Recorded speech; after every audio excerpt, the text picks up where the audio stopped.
Your pet is a member of the family, just like everyone else.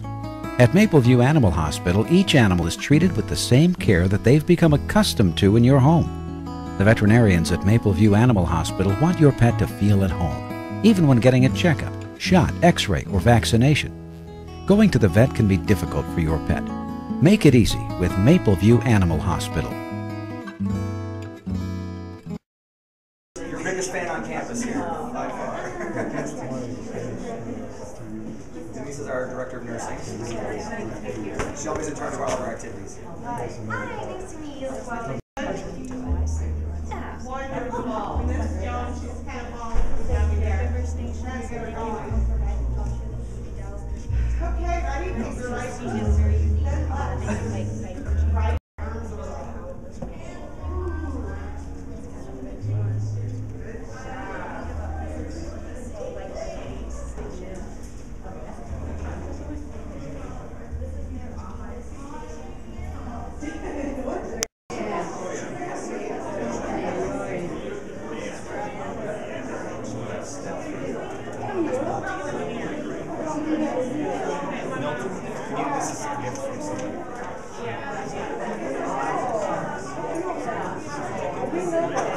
Most relevant were her roles as America's favorite mother, both on TV and in real life. The roles of a mother are those that many of our residents identify with. Shirley was a perfect fit for fitting with LifeHOUSE. Understanding that being a mother is a 24-hour job and requires passion, bringing morals, values, and understanding to an ever-changing world is a necessity in both providing care for seniors and being a parent. Shirley understands this wholeheartedly, and we are very fortunate to have her collaborating with us. For those of you who do not know, Shirley was a singer, recording artist, actress, and animal rights activist. Shirley is best known for her starring roles in... I'm still a singer. Oh, she's still... We're going to find that out. We're going to be singing that just a little bit. I'm telling. Shirley's best known for her starring roles in musicals such as Oklahoma, Carousel, and The Music Man, and as Shirley Partridge, the mother of the Partridge Family. Shirley won an Academy Award for Best Supporting Actress for her portrayal of Lulu Baines in the movie Elmer Gantry, and has starred in many movies and TV shows. Please join me in welcoming Shirley Jones.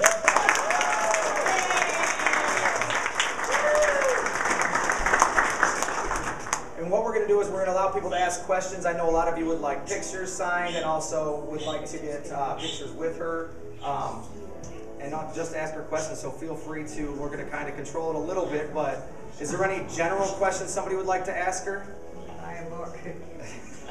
Say, where do you buy them? I said, can we buy a book?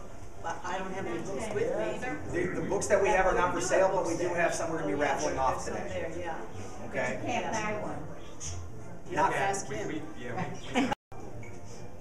may be surprised if you read my book.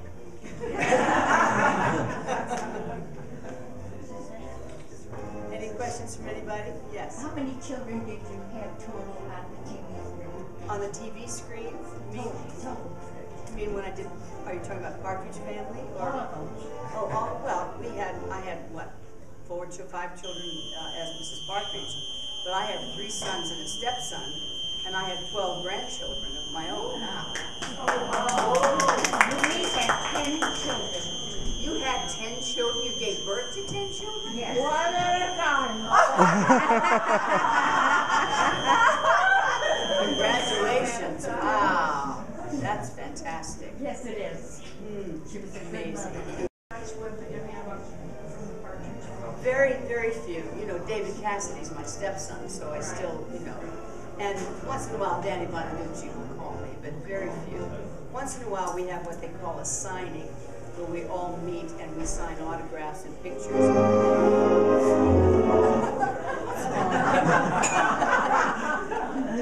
People will show up and pay to come in, and then everybody will then meet for that reason, but that's about it. Yes. What is a favorite role you ever played? That's so hard to say because, you know, the musicals for me, and still are, extraordinary. I mean, I still do concerts all over the country, and I love the music of Carousel. To me, is the most beautiful music ever written. And Richard Rodgers felt the same way. He said it was his finest work. But, you know, I won an Academy Award for playing a prostitute, so what can I say?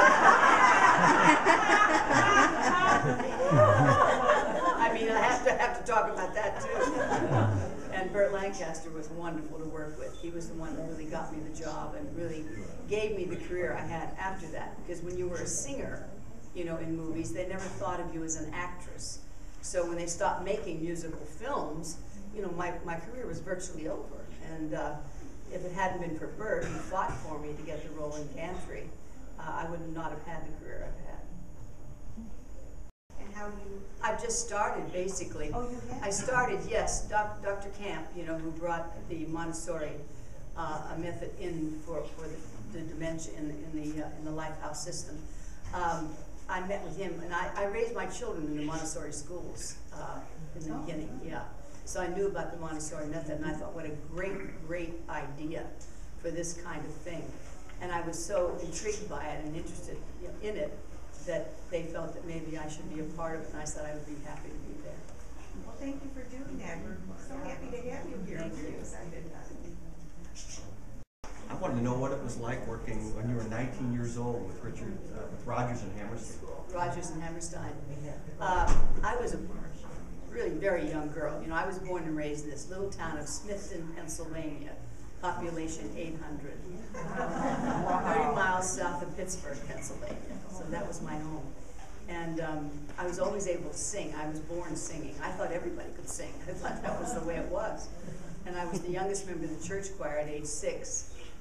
But my love in life were animals. I was an only child, so I raised everything from snakes to, you know, to rats, to birds, to, you know, everything.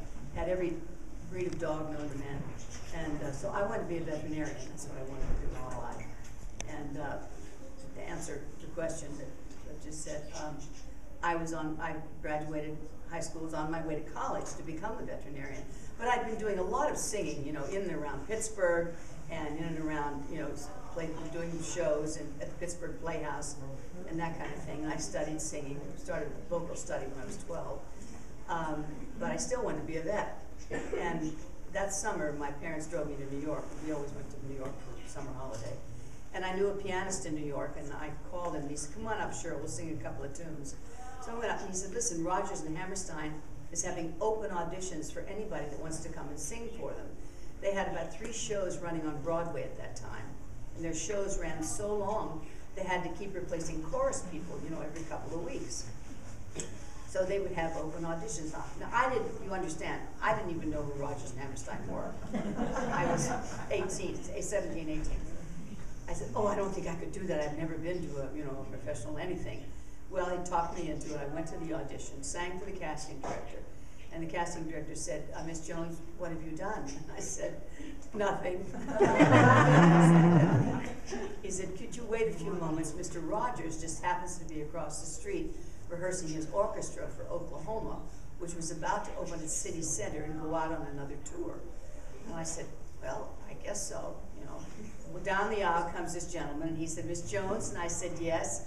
What'd you say your name was again? Richard Rogers. I never did forget that moment. Well, I sang for him, and he said, Miss Jones, could you wait about 20 minutes? I'm going to call my partner, Oscar Hammerstein, at home and have him come and hear you. I said, well, I guess so. You know, I was a small-town girl. Well, my pianist said, Shirley, I hate to do this to you, but I have to leave. It was a holiday weekend, and he had an airplane to catch. And Roger said, never mind, we'll think of something. Well, I waited. Finally, a half hour later comes this very tall gentleman down the aisle, and he said, Miss Jones? And I said, yes. He said, you know the score of Oklahoma? I said, well, I might know some of the music, but I don't know the words. Of course, I'm talking to the lyricist, you understand. He said, never mind, I happen to have a score here. I said, but Mr. Hammerstein, I have no one to play. And Roger said, we have the full city center symphony across the street. Now, you do understand, I'd never heard a symphony, seen a symphony, let alone sing with one. They took me across the street. I stood with the score in front of my face. I sang People Will Say We're in Love, Oh, What a Beautiful Morning, and Oklahoma with the City Center Symphony. Wow. Well, I never got to college. 3 weeks later, I was in my first Broadway show, South Pacific, the last 3 months of the Broadway company, and I was one of the nurses. And I was the first one and only person, speaking of the question that he asked, ever put under personal contract to Rodgers and Hammerstein. They were my mentors, and actually, I did South Pacific, and I did one more show on the road for them. Then they sent me to California to screen test for the role of Laurie in the motion picture of Oklahoma. And I got that, and I was under personal contract to them, and they produced Oklahoma themselves. It was not a studio production. So I was never under contract to a studio in Hollywood. And then after that, I did Carousel, you know. And after I did Oklahoma, the movie, they sent a company of Oklahoma to Europe. It was a goodwill tour. And guess who my leading man was? Jack Cassidy. He was playing Curly. So that's how we met. And then went on from there to do Carousel and, you know, several other things. But it was a wonderful, wonderful, it's been a wonderful career. That's all I can say. I've been very fortunate. You're being blessed. I am very blessed. Yes, I am. Thank you. We just identified with so many things you did, and we thought you were a family up here. Yeah. Well, you know, one of the reasons that I wanted to do the Partridge Family, because at that time, agents and managers said, Shirley, don't do a television series because it'll ruin your movie career. You know, even if it is successful, it's not a good thing to do. And believe it or not, I was offered the Brady Bunch first, and I turned it down. Because I didn't want to be, you know, the mama taking the roast out of the oven in a television series. But when Partridge came around, I was the first working mother on television. Oh, we talked about it. Frontwards, backwards, all week long. Yeah, exactly. And the fact that we, you know, the children and the mom worked together, and I was a widow. You know, it was a whole different story for a family then. And that's why I wanted to do it, and I had a great time. I loved it. We loved it too. Good. Yeah, we loved it. Does anybody else have a question? I have one. Wasn't Frank Sinatra supposed to star in Oklahoma? No, Carousel. Carousel. Yeah, Carousel, yeah. Carousel. The movie Carousel, yes, Frank was cast.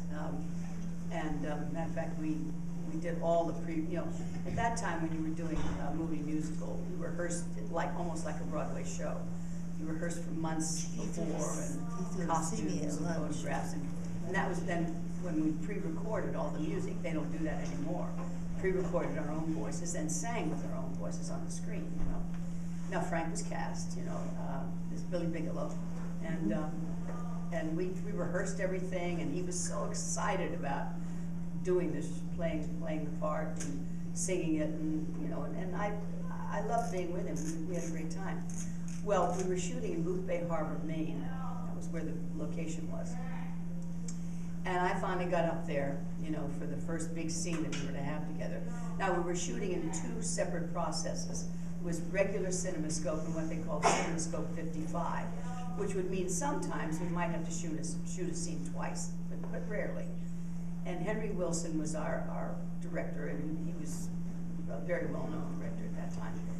Anyway, I got up to Booth Bay Harbor. We're out on a dock, right? And waiting for Frank to arrive. And he shows up in his limo, and he comes to the set. And we're all excited. We've rehearsed forever. And he sees the 2 cameras, and he says to the director, why the 2 cameras? And Henry said, well, you know, Frank, we're shooting 2 separate processes. And Frank said, I signed to do 1 movie, not 2.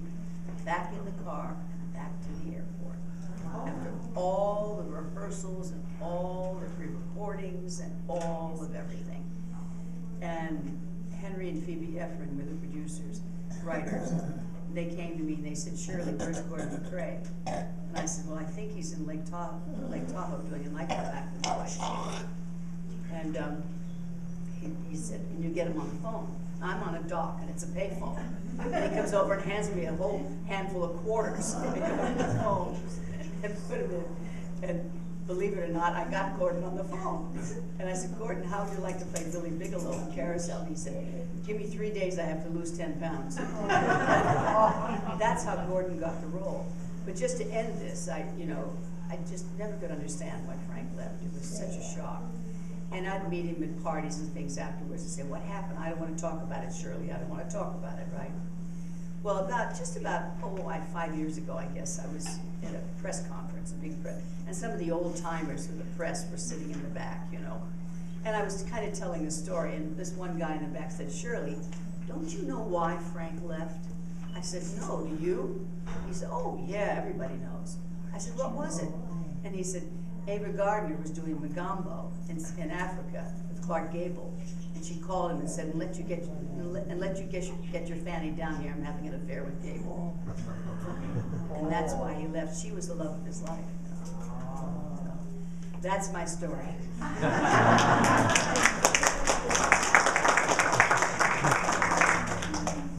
David and myself.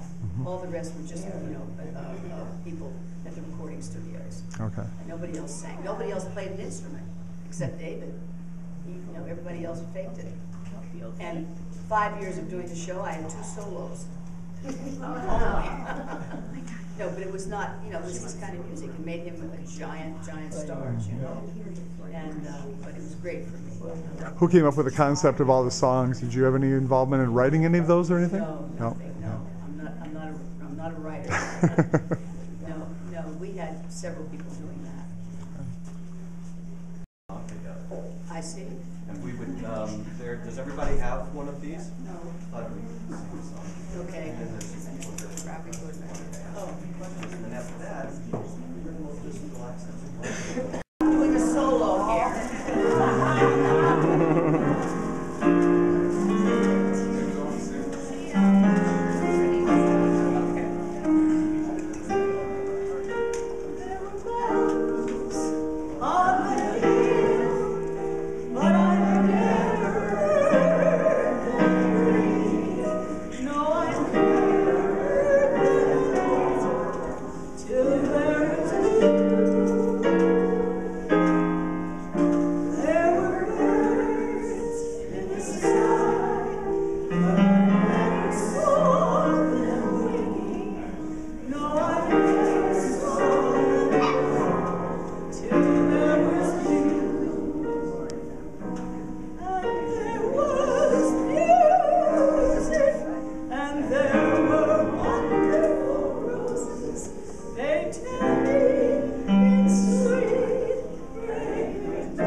Dance metaphor here at LifeHOUSE in Holland. Shirley, first off, welcome to Holland. How do you like Holland? Thank you. It's beautiful. I just love the whole area. It's so gorgeous. I like small towns and this kind of feeling. I wish I could see the festival. It'd be great. There's a soft opening for tulip time that starts tomorrow. That's what I mean. Yeah, I'd love to see that. I wish I could. Now, growing up, my age, when I was in high school and in college, they still showed the Music Man quite often. Yeah, right. What did you think about being in that role in the music? I loved it. I think The Music Man is one of the best musicals ever written. It's a perfect story. Meredith Willson wrote about his life and his upbringing, and he was a brilliant man in every way. I think it's a perfect musical. Well, Shirley, I appreciate the chance to talk to you. There's a ton of time, unfortunately, but again, thank you. And thank you. Like I said, welcome to Holland. Thank you. Nice to be here.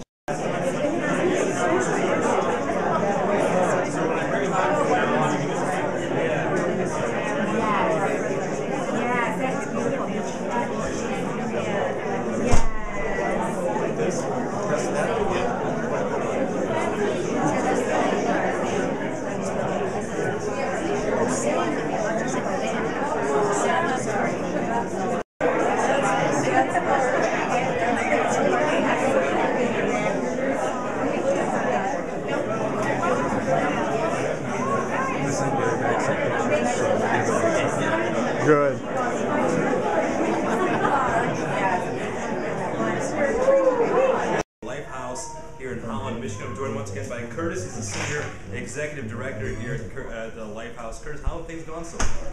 Today has been amazing. Shirley Jones, mother of the Partridge Family, is here, and she is signing autographs, taking pictures with people. Your opportunity to just, be next to a lot of energy in the room.